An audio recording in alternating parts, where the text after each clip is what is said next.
It's the summer of 2000 in Texas. An aide to Governor George W. Bush asks Halliburton Corporation CEO Dick Cheney if he'd consider running for vice president. I wasn't looking for work. I was in the oil business. I had a spotty academic record. I had a history of heart disease.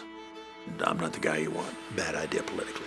I believe you're looking at the next vice president of the United States. He said, you're the solution to my problem. Big experience in foreign policy and defense. That's what Dick Cheney brought to the table. And in September 2001, that experience was urgently called upon. 2 airplanes have crashed into the World Trade Center. Nobody anticipated that it would come the way it came on 9/11.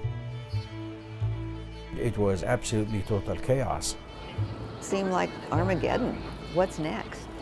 When the day arrived, this is everything he had been preparing for. The president is away on Air Force One. Other hijacked planes appear headed toward Washington.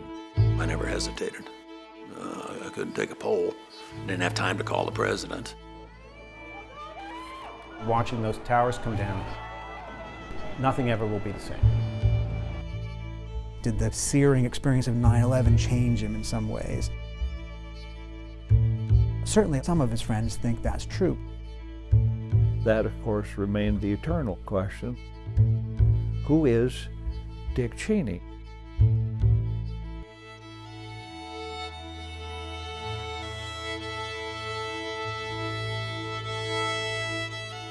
Time travels on.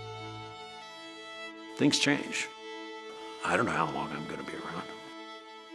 It's up to me and others who participated to explain what we did and why.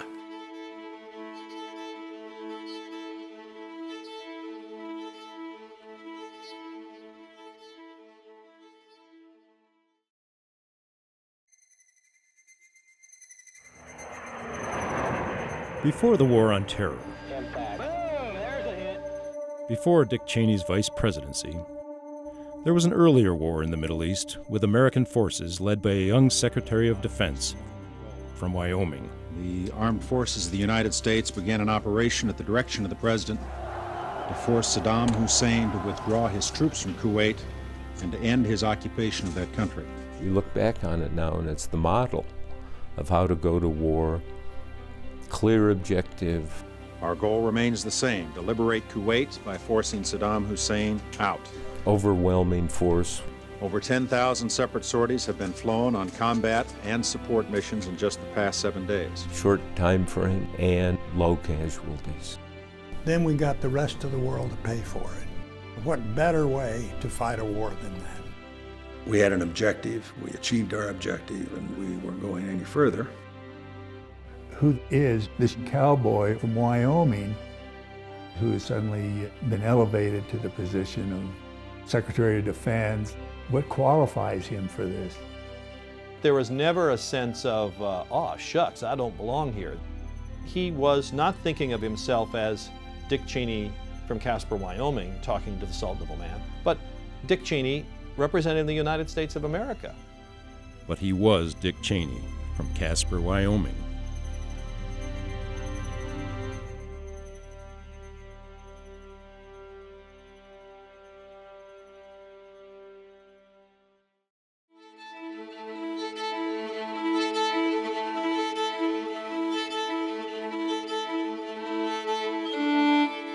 When Dick Cheney was 13, his family moved from Nebraska to Casper, a small city built on the oil industry, but a large influence in shaping the future vice president. His father, Richard Herbert Cheney, worked for the federal government and had to choose between positions in Great Falls, Montana, or Casper. He chose Casper. He was working for a New Deal agency, the Soil Conservation Service created the deal with the Dust Bowl and those kinds of problems.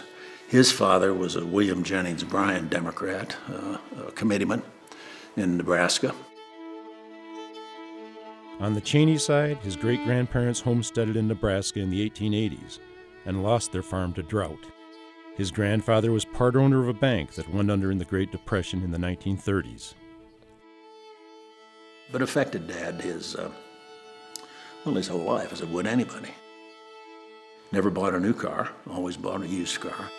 Said you could get just as good a car for less money. He saved money out of his paycheck every single day of his life. My mother's father had a 6th grade education, owned small cafes, was a meat cutter. Worked on the Union Pacific Railroad after the war started, cooking for section gangs. He urged my folks to send a telegram to FDR announcing my birth, because my birthday was the same as President Roosevelt's. When I was born, he turned 59 that day. My family on both mom and dad's side were all Democrats. So I was the first Republican probably since my great-grandfather who fought in the Civil War on the Union side. For the Cheney family, Casper in 1954 was a good fit. You went across the alley on the east side of the house and there was nothing all the way to Glenrock, except horny toads and jackrabbits. But there was this great sense of sort of openness and space that was part of growing up in Wyoming. Dick Cheney was quiet, played football, liked the outdoors, and liked Lynn Vincent. I knew who Lynn was as soon as I got into the 8th grade. She was a pretty important person, top student and baton twirler. It was everything you can imagine, the 50s were. We went to movies, we went to Rex's In-N-Out, drive-in downtown. We had proms and wore big skirts with lots of petticoats under them. His mom worked, and my mom worked, and that was unusual in the 50s. Except during football season, I always had part-time jobs. Ben Franklin or a candy store, Donnell's Candy Store at Hilltop. Cheney was senior class president, but no one saw a future politician. He was a thoughtful young man, not just in terms of being interested in other people's welfare and how they felt about things, but in terms of thinking about world events. He liked old movies, and I didn't know anybody else who liked old movies as a teenager. So I had a great time in high school. I hadn't given any serious thought about what I was going to do after high school. But others had, including an influential Casper oil man who had attended Yale with George H.W. Bush. Tom Strook came out to the house and talked to the folks too, and basically recruited me. Full ride scholarships to Yale University. I mean, it was news. In those days, being from Wyoming was affirmative action. But the young man from Wyoming struggled in New Haven. Dean wrote home in a letter to my parents. He said, Dick has fallen in with a group of very high-spirited young men. I was a mediocre student at best. And at the end of that third semester, the dean called me and he said, look, why don't you take a year off and think about it? This wasn't Yale's fault, it was mine.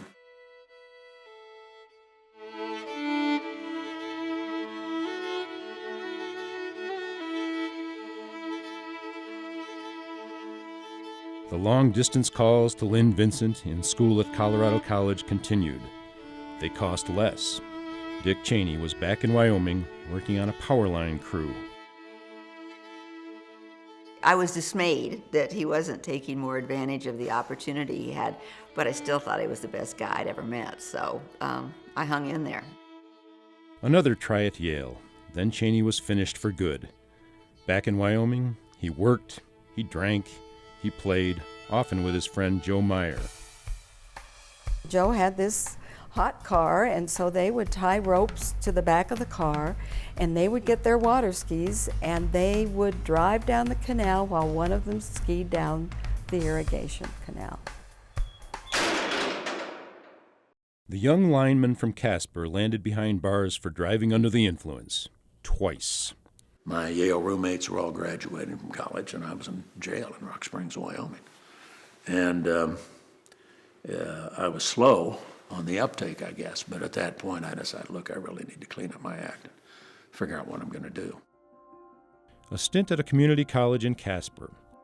Then the University of Wyoming in Laramie, marriage and master's degrees for both Dick Cheney and Lynn Vincent Cheney. He did a 40-day internship at the Wyoming legislature. There are no professional politicians in the Wyoming legislature. Everybody had a real job. The legislature was something you did every other year for 40 days. If you're a farmer, we want you on the agriculture committee. You know something about it. It produced good government. Nothing improper about it at all. The couple then pursued doctorates at the University of Wisconsin and a family. American involvement in the war in Vietnam roiled the campus. There were mornings when it was hard to get to class because of the tear gas, or the National Guard was out, or there was another protest underway. If you had to categorize my views on the war, I was supportive of the administration, a fairly traditional Republican point of view. Our main concern was to raise a family and to get on with getting our degrees, and both of us then planned academic careers. Cheney received 5 draft deferments. By 1963, I was back in school. 1964, I was married. 1966, I was a father. And January of 67, I was too old to be drafted. I became 26 and was outside the age limit. I operated by the book. There were some 13 million people in my age cohort that could have served. Some 3 million did serve. A lot of them drafted, some of them volunteered. Great respect for those who did. I was never called. If I'd been called, I'd have gone.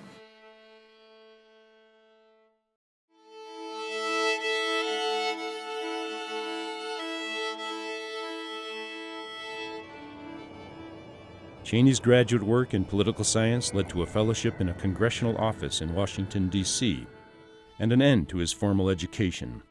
Lynn Cheney would complete her doctorate in English literature in the stacks at the Library of Congress. I think Cheney got his PhD in human relations and communications and being smart from his wife, Lynn Cheney. Cheney wanted to serve his fellowship at the Capitol with an up-and-coming young congressman from Illinois, so he went in and told him about the thesis he was preparing on roll call voting. He listened to all of that, and then he stood up, shook hands, said, "Thank you very much, this isn't going to work." Boom, and I was out. But Cheney was persistent. When Representative Donald Rumsfeld was nominated to head the Office of Economic Opportunity for Richard Nixon, he heard again from the young man from Wyoming. I sat down and wrote an unsolicited memo to him one night, about 12 pages, telling him how he should conduct himself in his confirmation hearings, what he should do with the agency once he got it, policy-wise and so forth. A few weeks later, the new head of OEO sent for Cheney. He didn't say, "Do you want a job?" He said, "You're congressional relation, and I get the hell out of here." He likes to tell that story, but it isn't true. There was nothing I asked him to do that he didn't put his head down and do it exceedingly well. Never looked for recognition, never talked about what a wonderful job he'd done. He was just a very serious, intelligent, hard worker who was as reliable as anyone could be. Cheney and Rumsfeld quickly became a team and moved together to the Cost of Living Council, under which President Nixon proposed wage and price controls. It really helped develop the philosophy I had that government does certain things well. They do defense well. They're the only ones who can. They're pretty good at collecting taxes, maybe managing the Social Security system. But controlling wages and prices for every man, woman, and child in America, that was a huge mistake from a policy standpoint. The Vietnam War remained a sore point between Congress and the Nixon White House. In 1973, Congress passed the War Powers Act, requiring the president to get congressional approval after military action taken without a declaration of war. I was concerned that Congress was exceeding its authority. I guess you'd put me down as having believed that we needed a strong executive, especially in this day and age. And the War Powers Act, in my mind, is still unconstitutional. When Nixon resigned and Gerald Ford took over, Rumsfeld was named Chief of Staff, and Cheney was part of the package. Don said, "I want Dick as my deputy." He said, "We'll be interchangeable. I'll make sure you get plenty of face time with the man." We worked it out so the president was as comfortable with me as he was with Don. And then when I went off to the Pentagon, it was a 5-minute decision for President Ford, and the first 4 were for coffee. He decided he wanted Dick Cheney to replace me as Chief of Staff. He was 34, the youngest Chief of Staff ever at the White House, and ready to take charge. The key to running the place effectively, you've got to have control over the president's schedule. That's the most important resource you've got. You can't have people running willy-nilly in and out of the Oval Office or showing up without the proper preparation for the president. Cheney showed a keen understanding of the levers of power in the backrooms of government. You're very powerful. It's maybe the second most powerful job in Washington, but nobody elected you and nobody wants to hear from you publicly. Dick gave me some very good advice. He said, you get out there publicly, the old saying in Washington, the higher the monkey climbs, the more you see of his behind, and that's going to catch you. And you outwork everybody. He was the guy who got in there the earliest in the White House. He stayed the longest, and he took care of all the mundane chores. What salt shakers should be used at White House dinners?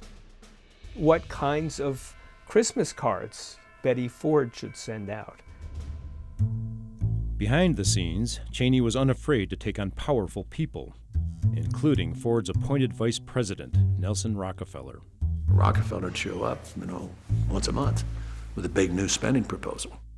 And he was always going against that grain. I believed we could not win the nomination with Rockefeller as the running mate. And in the end, Gerald Ford's 1976 running mate was Bob Dole, not Nelson Rockefeller. He had a major speaking slot on the program. And in the middle of his speech, the sound system went dead. And he blamed me for that. He was absolutely convinced I'd pulled the plug on the sound system, which I had not. Shortly after that, we ran into each other underneath the platform, and he cornered me down there and just really laced into me. And I understood exactly why he felt the way he did. My job was to take it and say, yes, sir, Mr. Vice President, and then get out of there as quickly as possible, which is what I did. Ford, who had pardoned his predecessor and vowed he himself would not run for president, changed his mind, ran, and lost the White House to Jimmy Carter.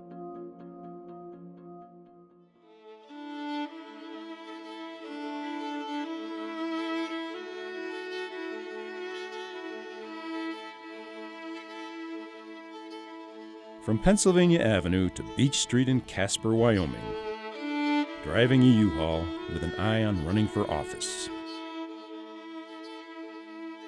I love politics, public policy, but I also had a strong feeling that I didn't want to be dependent upon somebody else's success at the polls, that if I was going to be involved, I wanted to put my name on the ballot.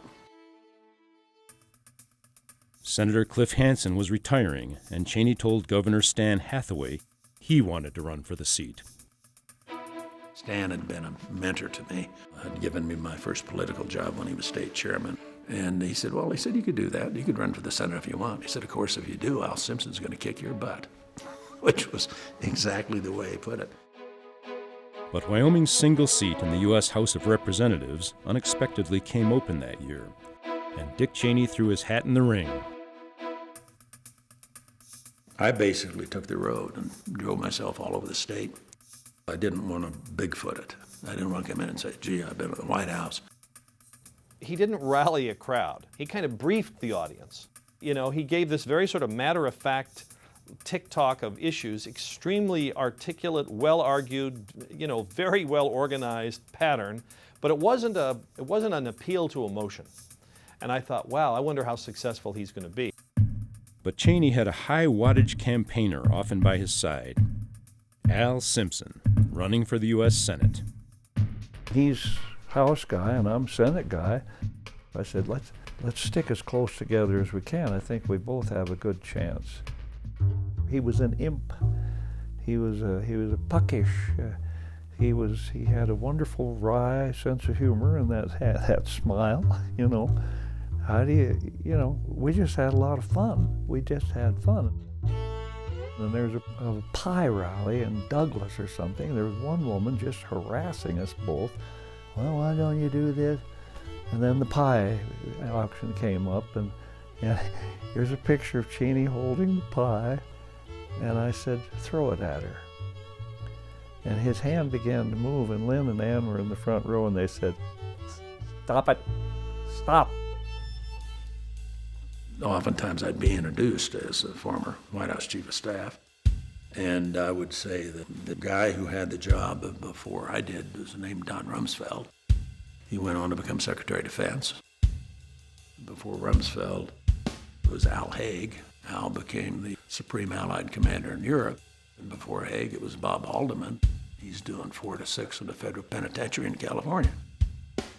There he went all over the state and did retail politics, just simply catching farmers in fields, always figuring out in what small town was the local coffee clutch.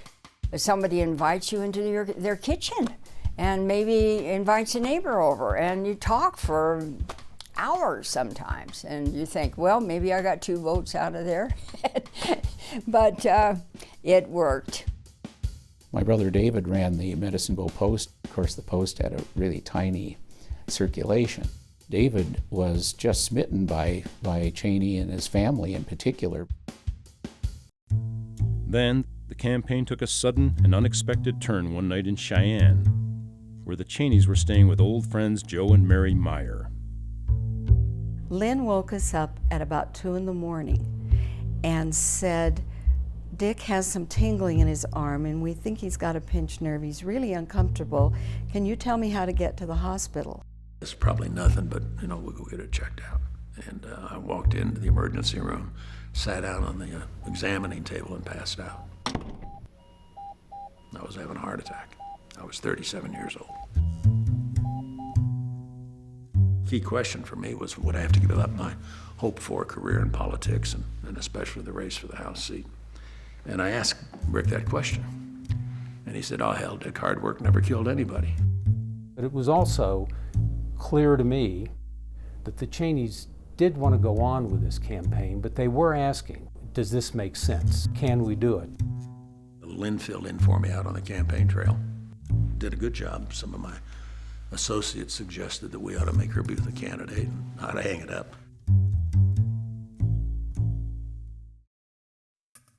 Cheney was elected to the U.S. House of Representatives with 59% of the vote. That would be his closest election in 6 races for Wyoming's sole seat in the House. The former White House Chief of Staff already knew his way around the Capitol, and he got plum committee assignments, including the Interior Committee, a must for a representative from a state with a lot of public land. He rose like a cork, and he knew the players. With Simpson and Senator Malcolm Wallop, he crafted a Wyoming wilderness bill. An awful lot of the state's lands were locked up under roadless area review. And the only way you could get them freed up was to get legislation adopted that in effect said, this is going to be wilderness and this is going to be multiple use, which is what we did. But it took a while to get there. It took 6 years. Of the 4 million acres of federal forest in Wyoming under review, 640,000 were protected in the final legislation. Generally speaking, I'd say the Republican Party has not been the greatest advocates of wilderness protection, except that it is, in a sense, a kind of conservative philosophy of being a steward of the land. But at the same time, this is a person who loved to fish and spend time in the outdoors. Cheney pushed for sharper tax cuts than President Ronald Reagan asked for, and defense budget increases. He did increase the deficit, but I thought the military spending was more important. I was consistently conservative, but I was pro-life, I was pro-gun, but I was perceived, I think, partly because of style more than anything else, as somebody who was reasonable, somebody who got along with people on both sides of the aisle. But his favorite assignment in Congress, invisible to the public, was on the secretive House Intelligence Committee. I was, I would say, intensely interested in the subject matter. It was an exciting time. It was an era of Iran-Contra. We had major defections in those days, spies coming over to defect and then going back. And once you'd established yourself as somebody who was serious about it, the information flow would start. You know, it's like opening the fire hydrant. And he was included in secret continuity of government exercises during the 1980s, in which teams of federal officials were spirited to secret locations to govern if the nation came under attack. What happens to American leadership in the middle of a nuclear attack? Who runs the government? He takes part in these exercises, and through that he gains insight into really the hidden but permanent national security apparatus, the military. Cheney was minority whip, near the top of the Republican congressional leadership, in line someday to become Speaker. Heart bypass surgery, after his third heart attack in the summer of 1988, had stabilized his health. Lynn Cheney had become the forceful head of the National Endowment for the Humanities. They were a Washington power couple. I don't think Dick and I have ever been excessively caught up in the social life of Washington, especially when you have children at home. You don't throw yourself into that. What I remember is just great conversation. I had some challenges. Of course, they were very different from the ones that Dick faced. In a way, our lives have been a long conversation. Then, another twist of fate. John Tower, nominated in 1989 for Secretary of Defense by newly elected President George H.W. Bush, was rejected by the Senate. So we had a little meeting in the White House. It was just Brent Scowcroft and me and President Bush. And Brent and I recommended that Dick be named Secretary of Defense, and President Bush thought it a good idea. It was not an insignificant choice I had to make. Went upstairs and met with the president in the private office. It has this picture hanging on the wall of President Lincoln meeting with William Tecumseh Sherman, Ulysses S. Grant, and Admiral David Porter, just a matter of days before the end of the Civil War. My great-grandfather had served under William Tecumseh Sherman, been with him on the March to the Sea, and running over in my own mind what he would think of his great-grandson being in the White House to meet with the President of the United States about taking over the post of Secretary of Defense. Given a chance to be Secretary of Defense, go back to the executive branch, be in command of the world's most formidable military, I didn't agonize over it.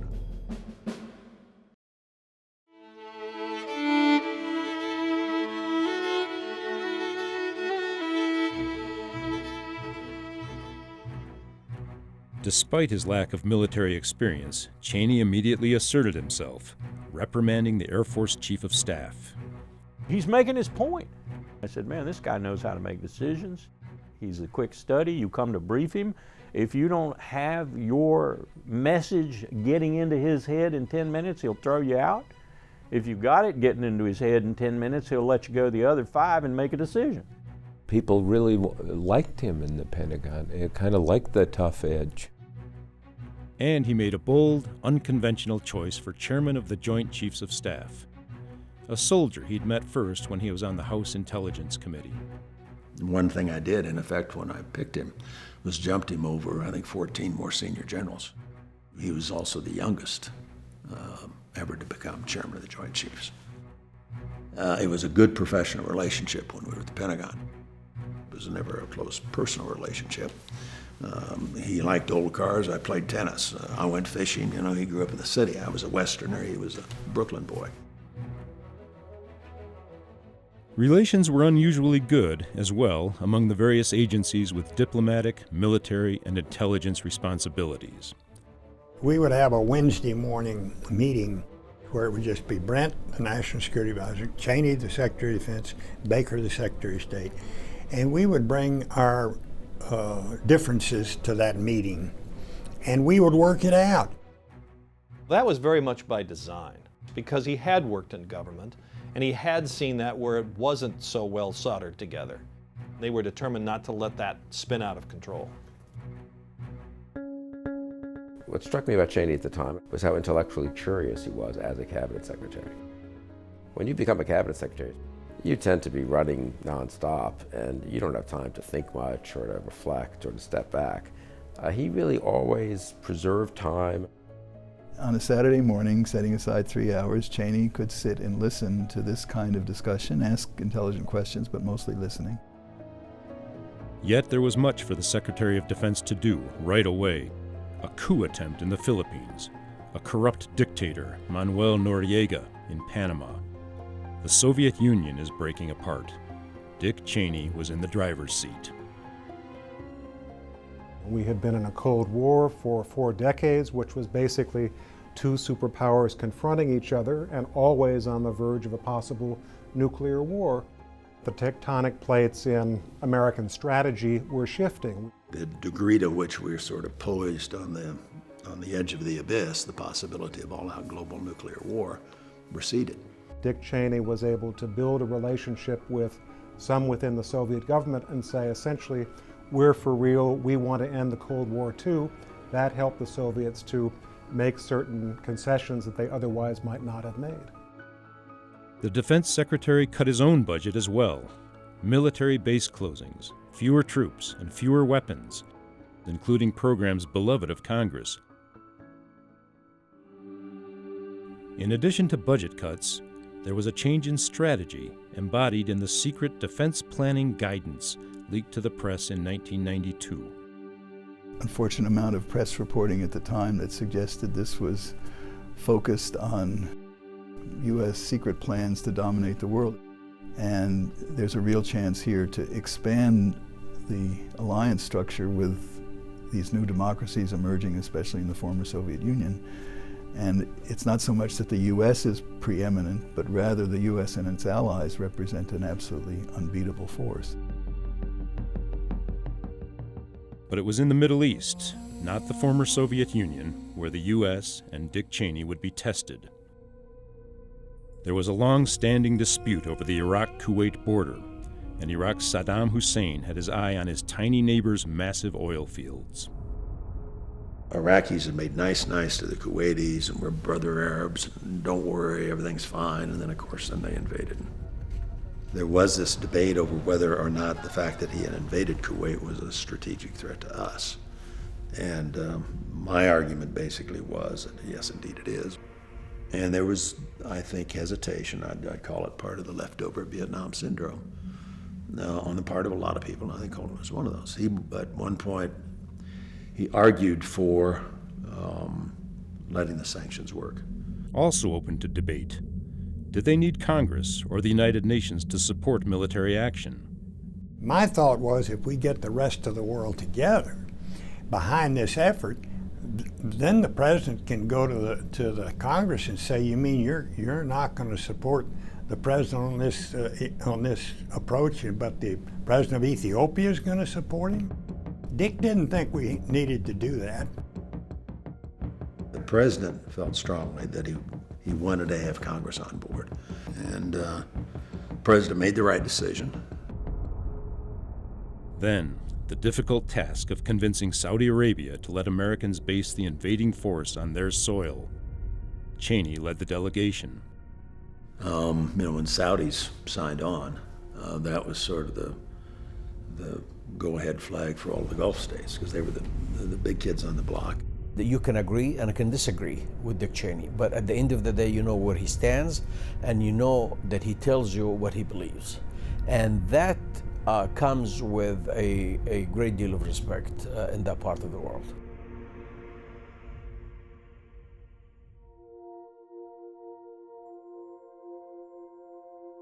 It was early in the morning.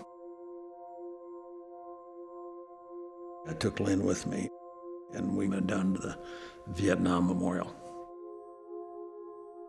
There wasn't anybody else around, just the two of us, and walked down to the memorial, and I wanted to see it before we actually launched. It was a reminder of the cost that's involved when you get it wrong. By that evening, we launched the war in Kuwait. The operation underway tonight taking place in the pre-dawn darkness of the Persian Gulf, involves Allied air forces of 4 nations. As they undertake their missions, they do so after months of careful planning. We were surprised at how fast he had collapsed, and we ended up with a 100-hour ground war. The basic intelligence, or sort of the conventional wisdom, was that Saddam could never survive politically the kind of defeat we administered to him. Some thought the coalition should have pushed on to Baghdad and toppled Saddam Hussein.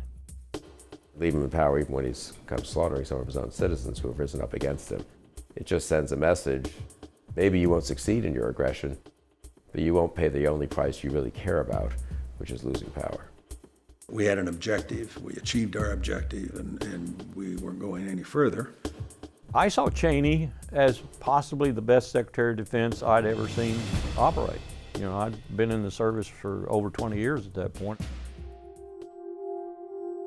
At the end of the Gulf War, polls showed huge approval ratings for the Desert Storm team and President Bush. I think he had the highest rating ever by a president. That wrapped up in the spring of '91. 2 years later, he was out of work. As was his defense secretary. What did Dick Cheney do? A road trip. No more security. I was driving. Didn't have a worry in the world. Turned out to be about an 8,000-mile road trip. Stopped along the way, made speeches, fished a bit. Part of that was a trial run, going around the country helping congressional candidates.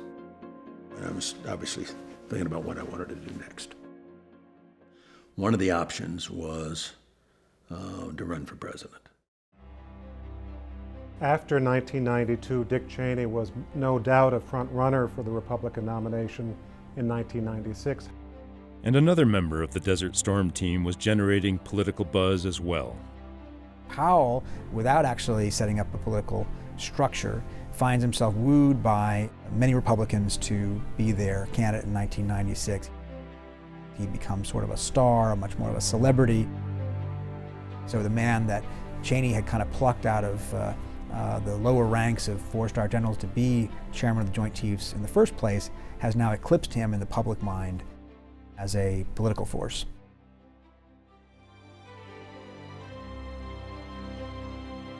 About Christmas time, we came out as we always do for the holidays. And the more I thought about it, the more I decided this is not something for me.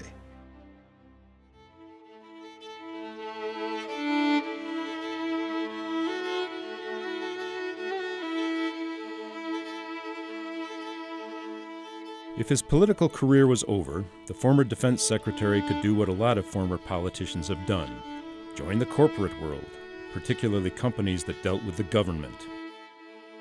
I felt my future, certainly from a private sector standpoint, was unlimited. I was interested in making some money, never had. Time for a whole another career in the private sector. Cheney fished and hunted all over the world, often with corporate elites, and that's how Halliburton executives connected with him on a trip to New Brunswick. He was asked to run this multi-million, 60,000 employee public corporation with responsibility not to the taxpayers but to the shareholders. Completely different way of just simply managing. The second largest oilfield services company in the world, Halliburton had done business with the Pentagon during Cheney's tenure as defense secretary and before, through a subsidiary, Brown and Root.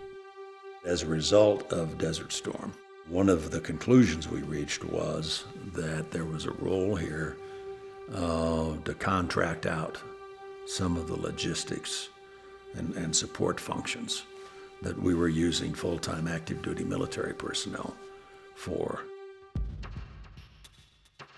Halliburton did a study for Cheney's Pentagon in 1992 about private services for the military overseas, and then contracted to provide those services in the 2003 war in Iraq.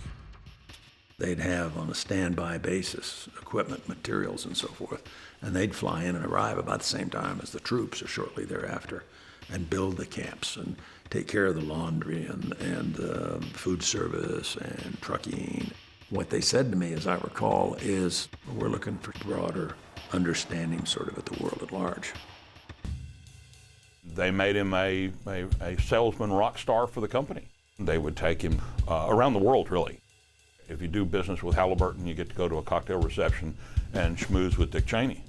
And it worked. We built a railroad across the Australian outback from Alice Springs up to Darwin. A new baseball stadium for the Houston Astros. Did a lot of deep offshore work in the oil and gas business. He went up the learning curve fairly quickly. He did some good things. He didn't screw up, which is a nice metric of somebody coming in. Later, when Cheney returned to public life, his tenure at Halliburton and his compensation there would be scrutinized by journalists and political foes. I was accused of foul and nefarious deeds by some of my favorite people like Pat Leahy. The corporate world of Texas was a far cry from Washington, D.C. By 2000, he's not really a product of Wyoming. He's a product of that experience with Halliburton and their world. So I really enjoyed those years in Texas. I don't think of it as a detour. I didn't think we were going back into politics. How would that happen?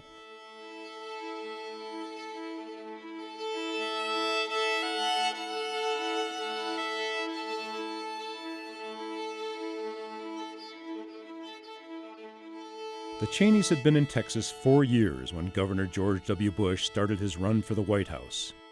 A Bush aide asked Dick Cheney if he would consider the vice presidency. I had a history of heart disease and a spotty academic record. I'd been kicked out of Yale twice. And I sort of vetted myself and said, I'm not the guy you want. Then it was Bush himself who called, asking Cheney to run the search for a VP candidate. That was something I'd done before for Jerry Ford, and it was a definable task. I had left no stone unturned. I mean, tax returns, health records. Tell me if there's anything embarrassing in your background. In early July 2000, Cheney found himself on the back porch at the Bush Ranch in Crawford with 2 big binders on vice presidential candidates. But Bush had another idea. He said, you're the solution to my problem. And I said, I'm willing to actively consider it. We reviewed many candidates, all of whom are very impressive. But I continued to believe the best candidate might be sitting next to me. I think part of the appeal, of my appeal, was that I did not have aspirations of running myself.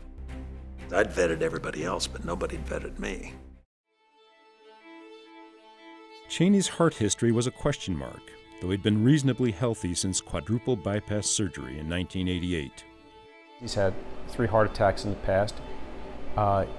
He's totally asymptomatic. He lives a vigorous life. He skis, he hunts.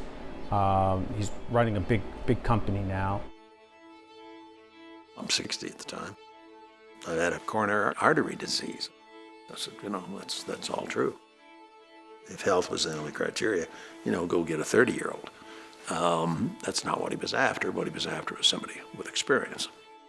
Not a lot of people from places with 3 electoral votes are even able to land a spot on the ticket like Cheney was able to do.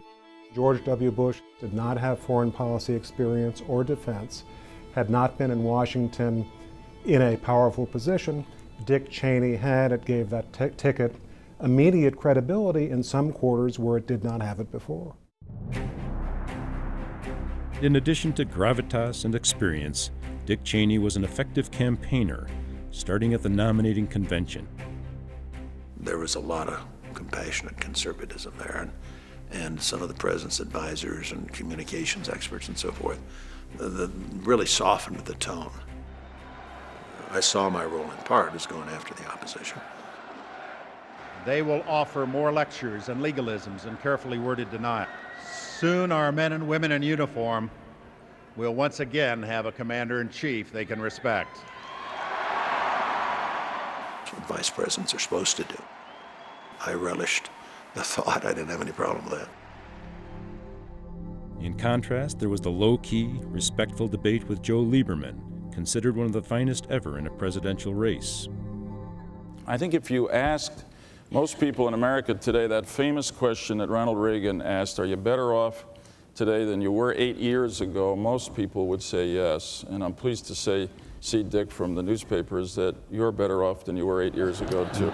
And I can tell you, Joe, that the government had absolutely nothing to do with it.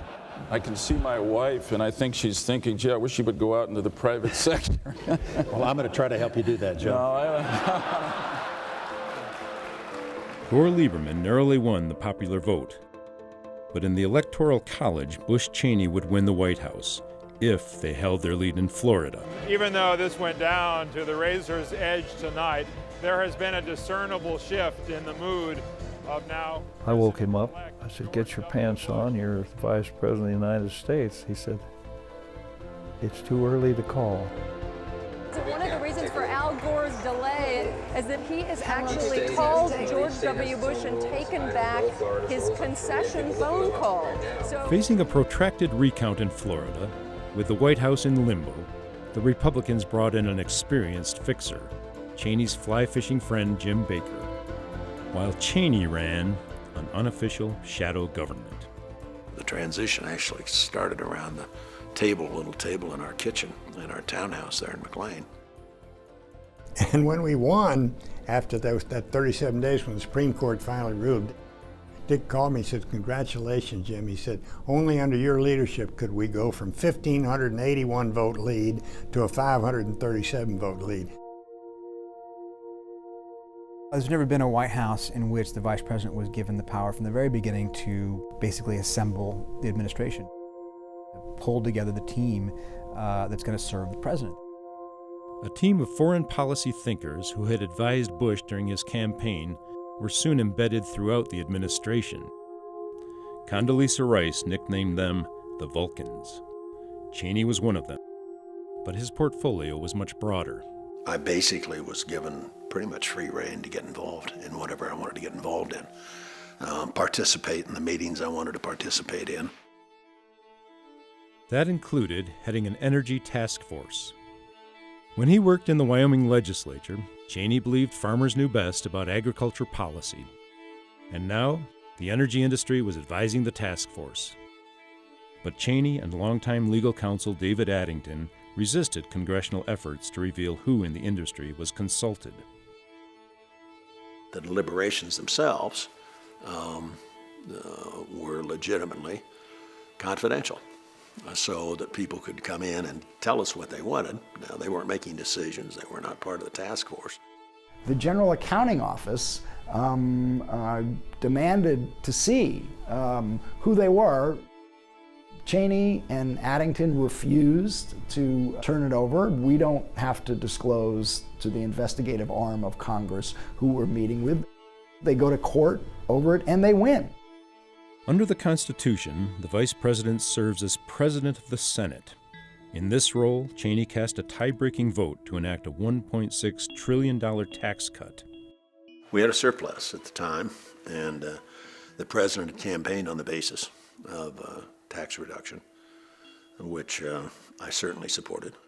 There were certain things, such as defense spending, where you could, in fact, cut taxes in order to achieve economic growth and development, and at the same time, spend more money. Nevertheless, the tax cuts, health benefits, and military actions to follow would erase the 2000 surplus and add $5 trillion in debt over 8 years. In the spring of 2001, the President gave Cheney an assignment that fit his abiding interests: to size up the nation's national security apparatus. I renewed my relationship and sort of caught up with all of the key intelligence agencies. So I went and visited the CIA and the National Reconnaissance Office and the Defense Intelligence Agency and so forth.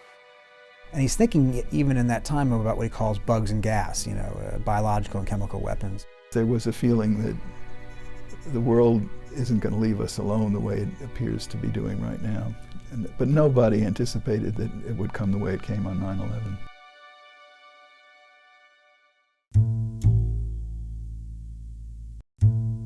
March 5th, 2001. A burning feeling in the vice president's chest. Back to George Washington Hospital. Cheney had suffered a mild heart attack in November 2000, his fourth, and a stent was surgically implanted to reopen a narrowing artery. Scar tissue had started to grow around the stent, and we had to go back in and reopen it. We knew that his heart had been weakened over his almost 25-year history of heart disease. Implanted defibrillators, which shock the heart back into a normal rhythm when it goes awry, were a relatively recent innovation. No device like this had ever been implanted in a sitting vice president of the United States, someone with that kind of visibility. I think a lot of people were shocked about it. Shocked, and in some cases unsure whether Cheney was fit to continue as vice president. Rumors that administration officials were worried surfaced in the media. Tim, is anyone in the administration even daring to talk about the possibility that Dick Cheney might have to step down?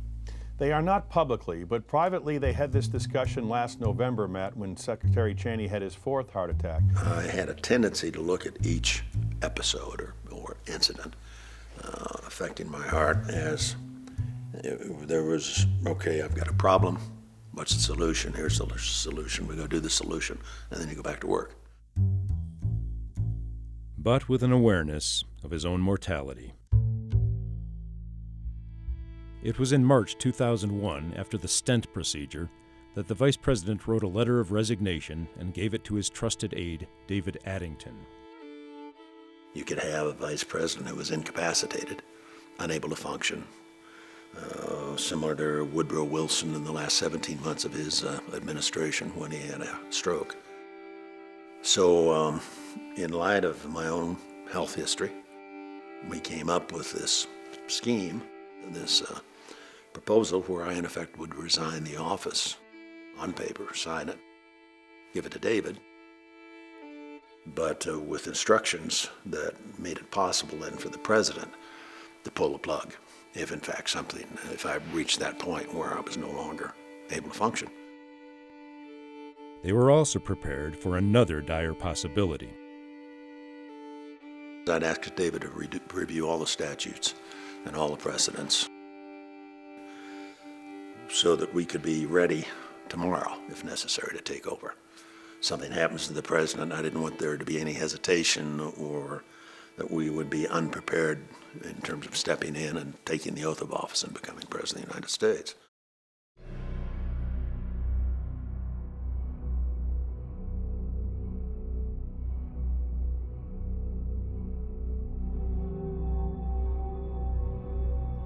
I was in my office in the West Wing when my assistant called in and told me that an airplane had crashed into the World Trade Center in New York. That's when we turned on my television, sat there and watched for a few minutes. I was driving to my office at the State Department, and I heard on the radio that a plane crashed into one of the towers. And I didn't think much of it. I assumed that could be an accident. We saw the second plane actually come in and strike the other tower. That triggered the notion that this is obviously a terrorist attack. Then all of a sudden, the door to my office burst open, and one of my agents, a Secret Service agent named Jimmy Scott, came bursting in. He wasn't polite or courteous. He came straight around behind my desk and put his left hand on my shoulder, and with his right hand he grabbed the back of my belt and literally lifted me out of the chair and propelled me out of the room. Our building got hit. A plane crashed into the Pentagon. The smoke got so bad I had to go downstairs, went around, looked, and the pieces of the aircraft were so small.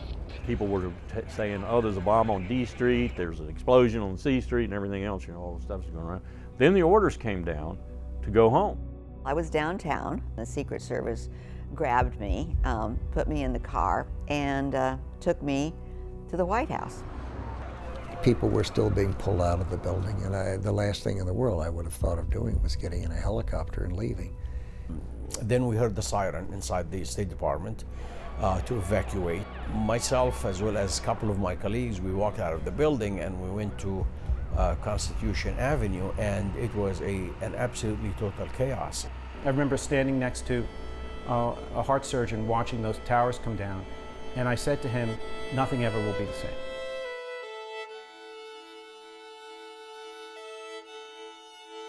White House officials are in the bunker and the Situation Room on different floors. The Pentagon is on fire. The President is on Air Force One. Destination unclear. The phones on Air Force One, where the President is flying from Florida to Louisiana, keep cutting out on him. He can't quite hear people. He very much wanted to come back.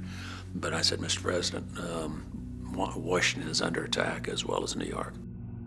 About the same time I arrived, Norm Mineta arrived, and he had a list of potentially hijacked aircraft. We actually had tail numbers for 6 aircraft, and we could only account for 3.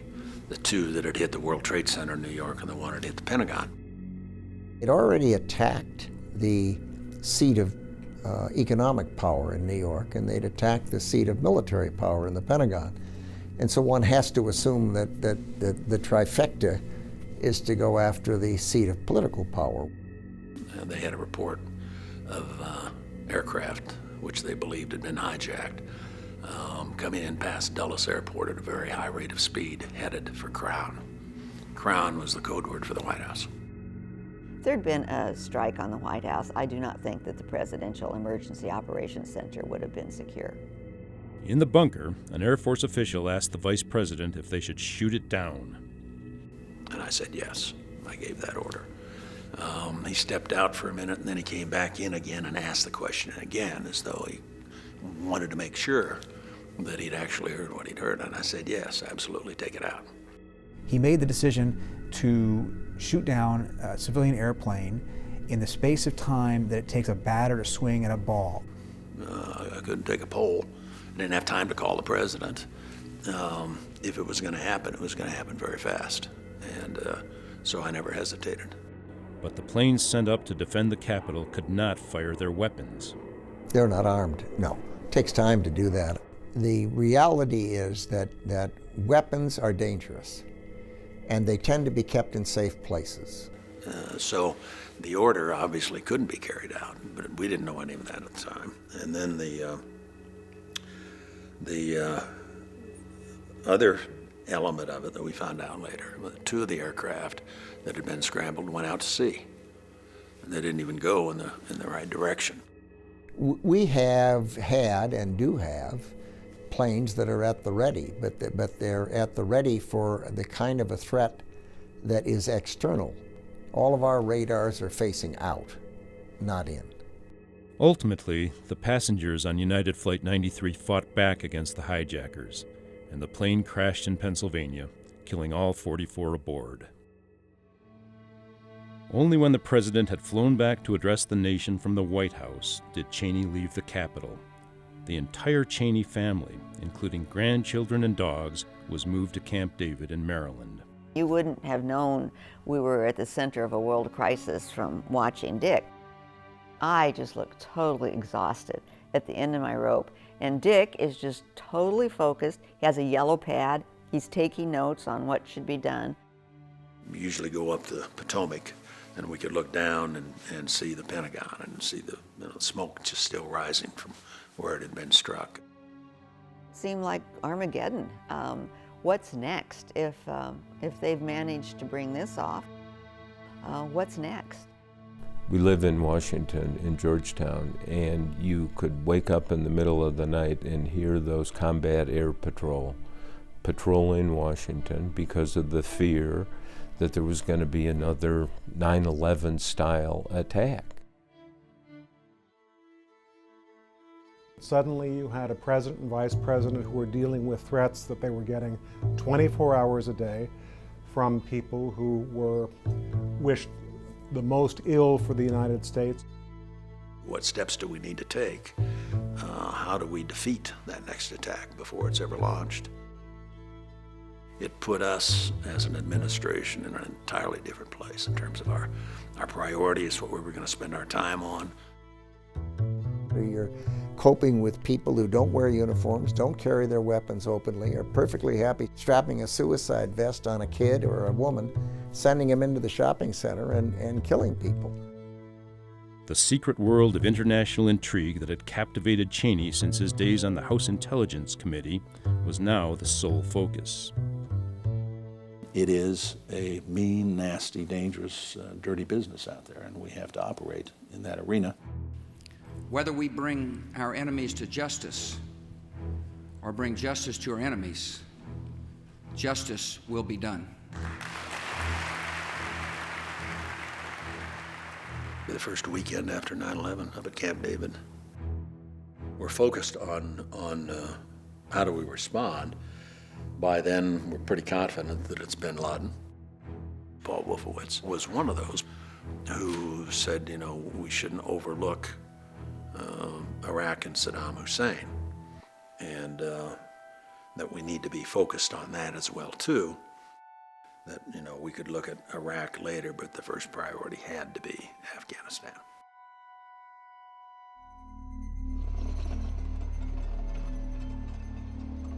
The invasion of Afghanistan began in October. It was very difficult to get forces there. And so the CIA took the lead. They did most of the battling in the beginning. It was a devastating combination. We had our special forces guys with the Northern Alliance and able to call in precise strikes from our aircraft overseas. The Taliban are driven back. Bin Laden escapes into Pakistan. The war is quickly over. The problem is that they've announced a broad war on terror, and a victory in Afghanistan is not by itself a victory in the war on terror. They need, as part of their political message to the country, a very serious phase 2. Attention turned once again to Iraq. Iraq was very much at the top of the list if we looked around the world where we might see that hookup, that linkage between the terrorist on the one hand and the guy with the bad stuff on the other. Iraq was the place. It was a mindset of, my God, they're coming after us, but Iraq had nothing to do with 9/11, as we now know, and that's something that lots of people, including Cheney, tried to sell.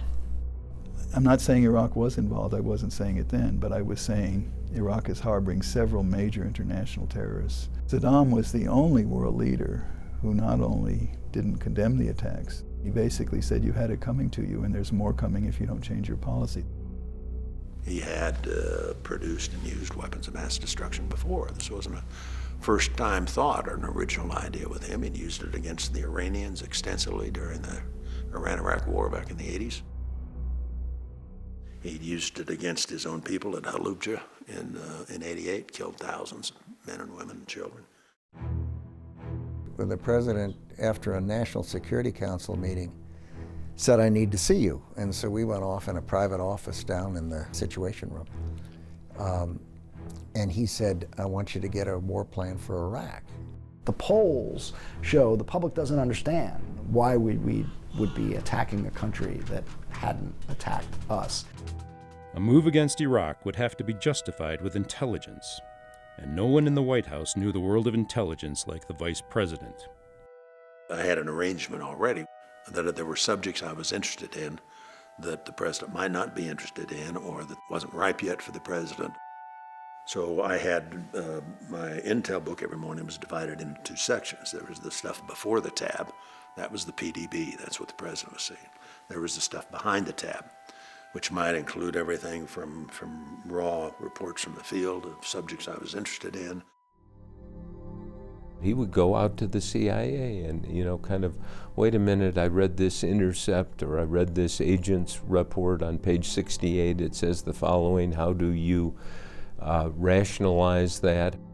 Doing his homework, pushing his agenda, which is to protect the country after 9/11. When the vice president calls you in and folds his arms and says, "Tell me about this," and asks some pointed questions, they're sending a message there. One of the allegations was Cheney manipulated the intelligence. Cheney went out and intimidated the CIA, and his visits out there were designed to reshape the intelligence to support the policy he wanted to pursue, which was not true.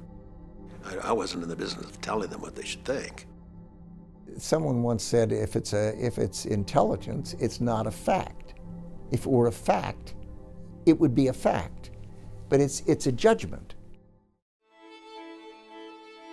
Other government officials, in Congress, in the State Department, judged the intelligence differently, and by the summer of 2002, the debate over military action against Iraq was contentious. The United Nations was negotiating to send weapons inspectors in. The key event in the run-up to the war in Iraq was Cheney's speech at the Veterans of Foreign Wars in August of 2002. Nothing in the last dozen years has stopped him. Not his solemn agreements, not the discoveries of inspectors. You had Powell and the President and Condi essentially saying they were going to allow inspectors to do their job. And you had Cheney saying it wasn't going to work. What he wants is time, and more time, to husband his resources, to invest in his ongoing chemical and biological weapons program, and to gain possession of nuclear weapons.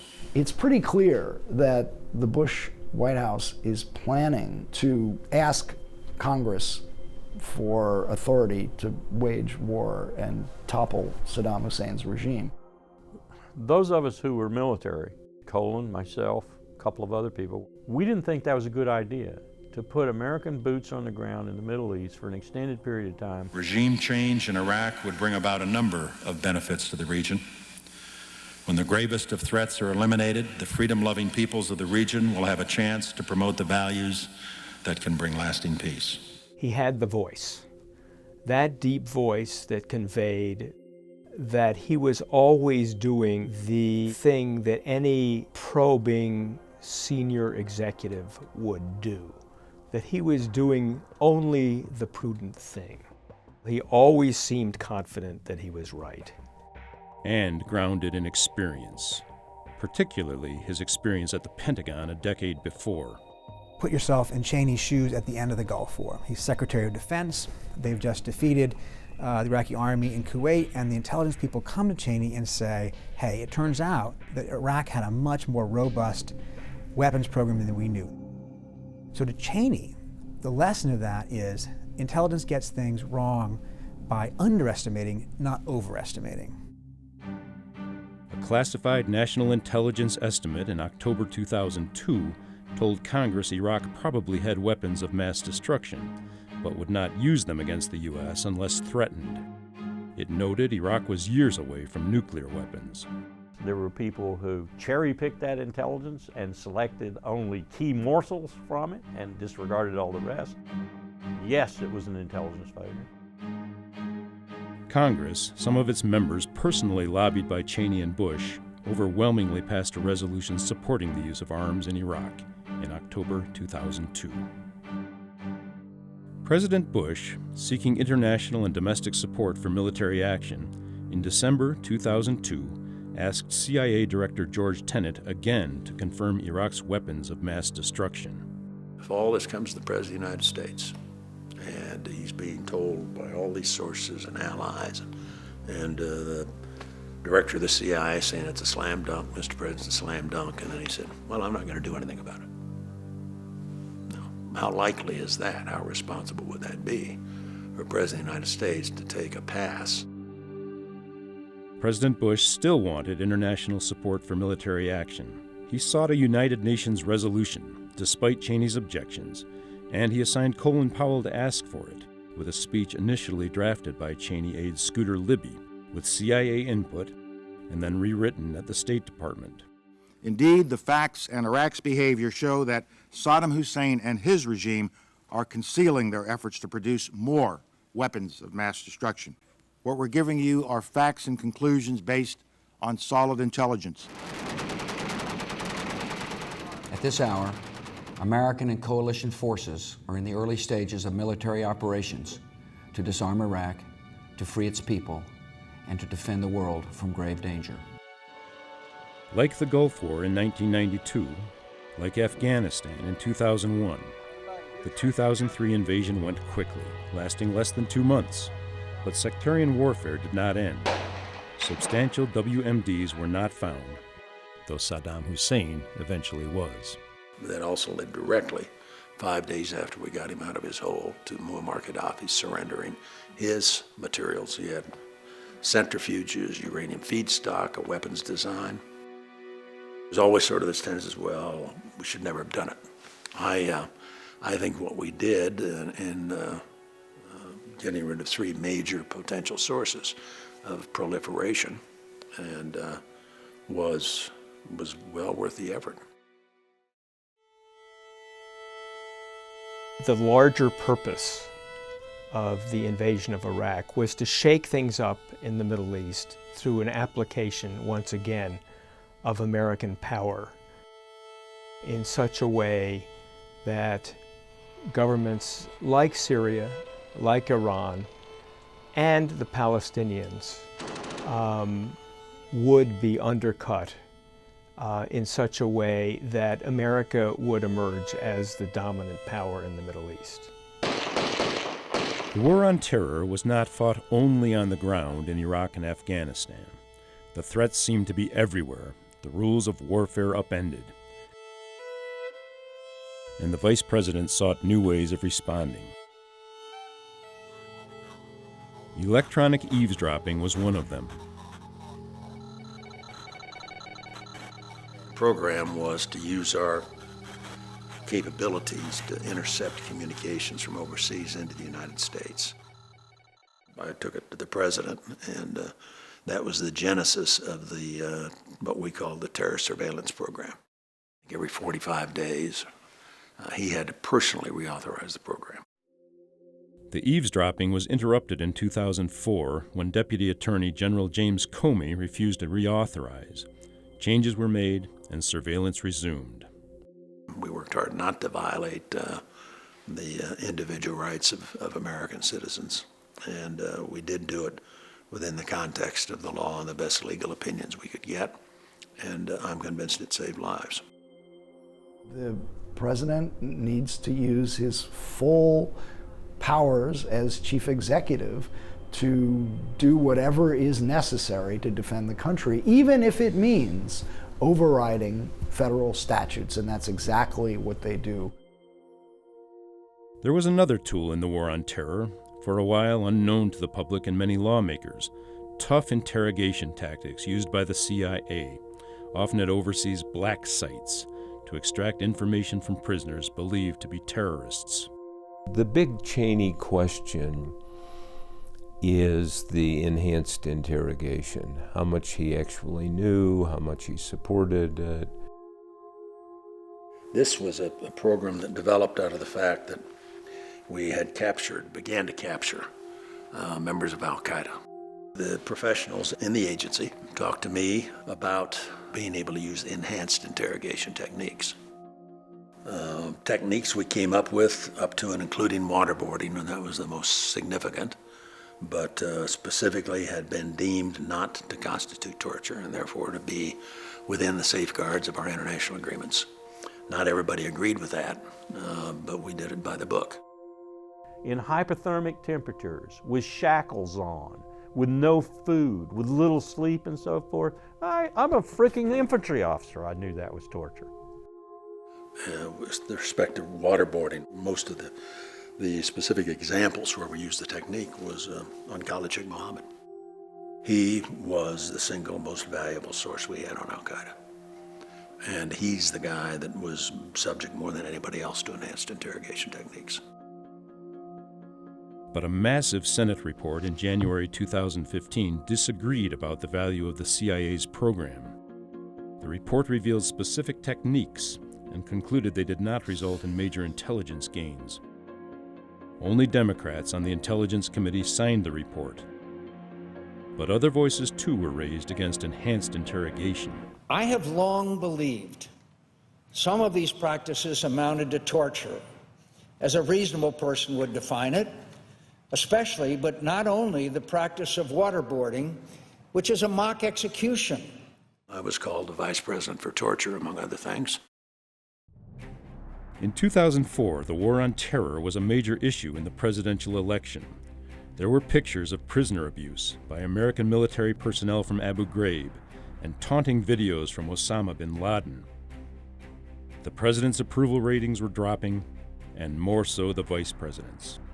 I went to him before the 2004 election 3 different times and said to him, I said, Mr. President, you know, you need to think about whether or not you want me to continue in the second term. And I wanted him to have that option and it not to be difficult for him or a political problem. He went away the third time and thought about it and came back and he said, no, I said, you're my guy, Dick, I want you with me. With low voter turnout and a 2.5% margin of victory, the Bush-Cheney ticket was reelected. He was a much more sophisticated and experienced president than he was the day he was sworn in, which was obviously to his benefit. He'd taken a lot of hits over the Iraq War. It was not a popular war by that time. In the last term, especially given my general view of the world, and I was more hawkish than most, that the president didn't accept my advice as much as he had in the first term. President Bush begins to drift away from Vice President Cheney on some of these issues. He begins to see other priorities. He worries about repairing relations with the Allies. He decides to try multilateralism with Iran and North Korea. He opts not to bomb the Syria nuclear plant. We're dealing with a Syrian reactor built by the North Koreans, intelligence provided to us by the Israelis. I was a strong advocate that we should take it out militarily. I was the only one in the administration who argued for that. Bush and Cheney did agree, at least, to try to resolve the unfinished, unpopular fight in Iraq with a large new deployment of American troops. The surge, as it was called, was largely viewed as a success. This was against the wishes and advice of a lot of people. In a sense, it was doubling down, you might say. But it worked. I mean, in Vietnam, we finally got to a successful counterinsurgency strategy, but after 5 years, which was already politically too late. In Iraq, it took us 4 years to get to the same point. You would have thought with any amount of institutional learning, we would have gotten there faster. It has a lot to do with burying all the lessons from Vietnam. In the closing days of the administration, the vice president was further isolated by problems in his own office. The Justice Department was investigating the leak of a CIA agent's identity. The agent was married to a State Department consultant who had publicly disputed the administration's claim that Iraq sought nuclear arms materials in Africa. Then it was full speed ahead with an investigation that was focused especially on my office and focused on me. The leaker, it turned out, was in the State Department. But longtime Cheney aide Scooter Libby was nevertheless convicted on other charges related to his grand jury testimony.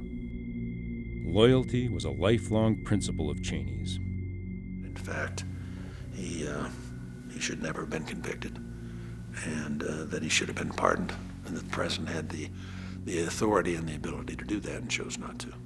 And I was not a happy camper. 2009. The George W. Bush presidency and the Dick Cheney vice presidency comes to an end. I think it was a consequential vice presidency.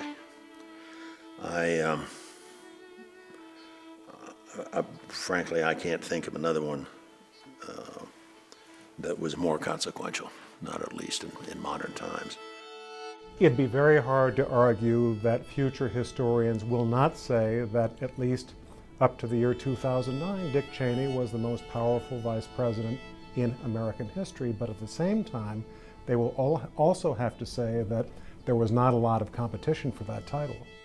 You know, there's always someone who's going to be demonized, and it may well be that Cheney took some arrows, saved other people in a way from taking them, including the president. Opinions are very polarized on Cheney, and they don't seem to be changing over time. You either admire him greatly for his commitment, his passion, his determination, or you see him as a very dark force in American politics. I'd get one of those calls every year for the rest of my life. What has happened to Dick Cheney? And I'd say, nothing. What had changed was Dick Cheney's health. The White House ages all its inhabitants, but Dick Cheney was in steep decline. In the early summer of 2010, he was dying. It was like a vortex, a whirlpool that spins faster and faster the farther down you go, and one complication leads to and generates another. He had passed out from sudden cardiac arrest as he was backing out of the garage. The Jeep had gone into the flower bed. And indeed, he had had what would have been a fatal arrhythmia at that moment. And his device sensed it, treated it, charged its batteries, and then delivered a shock. The whole process took about 15 seconds. But that would have been the day that Dick Cheney died. And Dick's response was, when I asked, is anything wrong, he said, well, I don't think so. I was a pretty sick puppy. He never said, I'm so sick, but he was so sick. When I came out from under the sedation, he never remembers his dreams. I had very vivid memories of being in Italy in a little village north of Rome, living in a nice villa. And the family asked me afterwards, Dad, were we with you? And I said, no, that wasn't the right answer. But I was at peace. After 20 months on the wait list for a heart transplant, one becomes available. At this amazing moment during the operation, Alan Spear, his transplant surgeon, called me over and said, hey, John, take a look at this. And in his hand was the vice president's heart, the largest heart I've ever seen. The first words he said when the breathing tube came out of his mouth the morning after his transplant, he said, hot damn. And that's about as emotional as I've seen him get.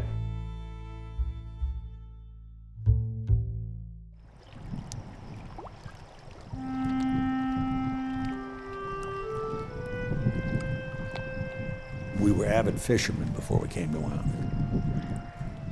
My grandfather, Mom and Dad did.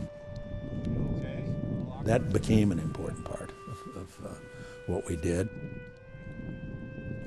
But it became a lifelong hobby for me. All right. I'd rather get... We got this started in the late 1990s. And we decided to invite Dick and get him out of the White House because he loves to fish. Okay, first fish is worth something too. No. Big fish only. Don't change the rules once you're in the water. Here we go. Don't change the rules. Yeah, exactly. We all ended up calling ourselves the Great Release because he was in the pressure cooker in Washington. I spent a lot of time on the river with my fly rod. I've been, I think so far this year, on 5 hunting trips. I opened the duck season in Louisiana, shot pheasant, sharp-tailed grouse in Montana, pheasant in South Dakota, geese on the eastern shore of the Chesapeake. I'm making up for lost time to some extent.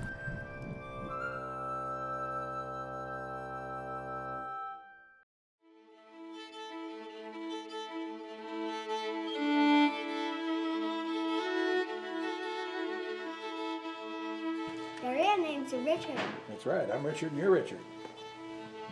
Spending a lot of time with family, and that's important. That's it. Just want a little bit of footage, and I thought it's a privilege, obviously, to get to be able to do that.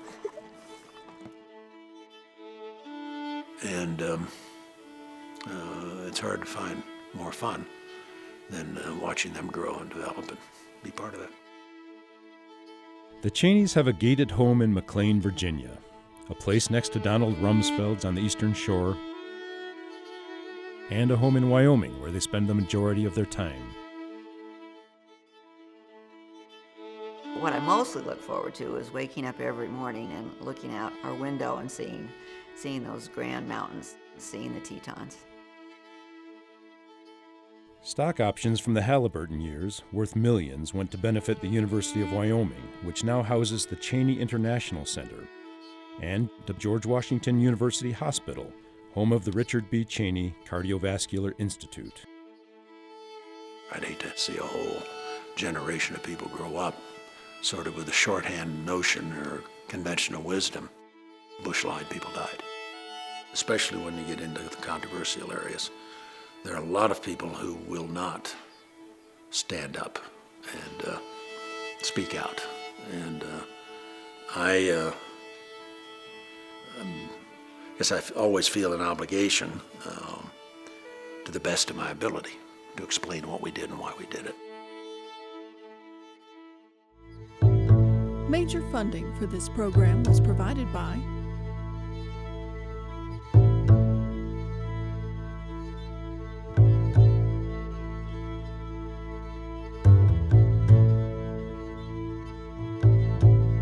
additional funding provided by